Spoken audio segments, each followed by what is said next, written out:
ตำนานพญานาคสิงห์ทองผู้ปกปักรักษาแคมป์ฝั่งแม่น้ำของอันกว้างใหญ่ทั้งฝั่งลาวเป็นที่ตั้งของวัดเก่าแก่แห่งหนึ่งที่แคมป์แม่น้ำของวัดแห่งนี้มีอายุยืนยาวมากกว่า300 ปีตั้งอยู่อย่างสงบเงียบท่ามกลางธรรมชาติอันเขียวงามบรรยากาศภายในวัดเต็มไปด้วยความขลังและศักดิ์สิทธิ์ชาวบ้านรุ่นต่อรุ่นต่างกล่าวขานและเชื่อมั่นว่าวัดแห่งนี้เป็นดังประตูเชื่อมต่อระหว่างโลกมนุษย์และเมืองบาดาลเป็นสถานที่สถิตของเหล่าพญานาคผู้ทรงอิทธิฤทธิ์ทั้งหลาย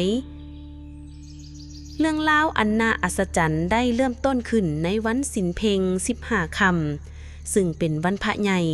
ที่ชาวพุทธศาสนิกชนต่างพากันมาทำบุญและปฏิบัติธรรมอยู่ที่วัดในขณะที่ดวงจันทร์กำลังส่องแสงเหลืองนวลเต็มดวง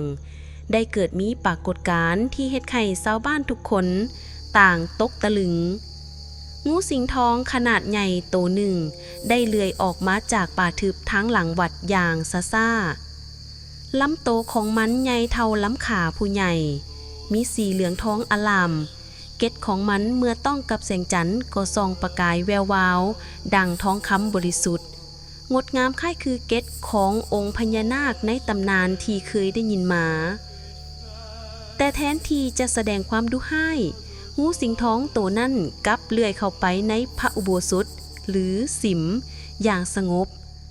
แล้วขดโตนอนอยู่เบื้องหน้าพระประธานองค์ใหญ่คือกับกำลังรับฟังพระธรรมและบำเพ็ญเพียรชาวบ้านที่เห็นเหตุการณ์ต่างภาวนาด้วยความเคารพบ่มีไผกล้าเข้าไปรบกวนงูสิงห์ทองได้นอนขดโตอยู่เส้นนั่นเป็นเวลา1 วันกับ1 คืนเต็มพอหุงเศร้าของอีกมื้อหนึ่งซึ่งเป็นเวลาที่พ้นผ่านวันพระใหญ่ไปแล้ว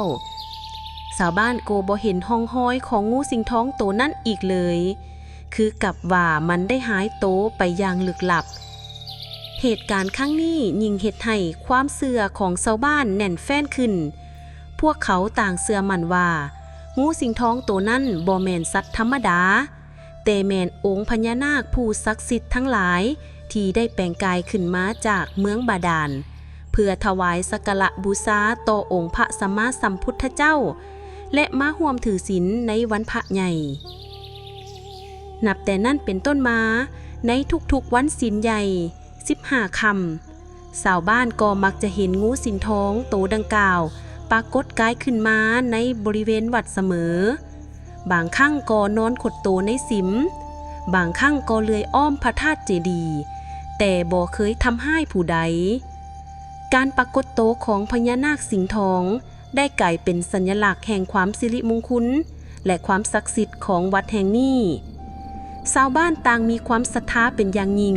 และเชื่อว่าพญานาคสิงห์ทองคือผู้ปกปักรักษาวัดวาอารามและคุ้มครองชาวบ้านให้อยู่เย็นเป็นสุขและนี่ก็คือเรื่องราวตำนานของพญานาคสิงห์ทองที่ยังคงถูกเล่าขานสืบต่อกันมาจากรุ่นสู่รุ่นเป็นเครื่องย้ำเตือนถึงความศรัทธาและความผูกพันอันลึกซึ้งระหว่างสายน้ำพระพุทธศาสนาและวิถีชีวิตของชาวลาวแคมป์ฝั่งของ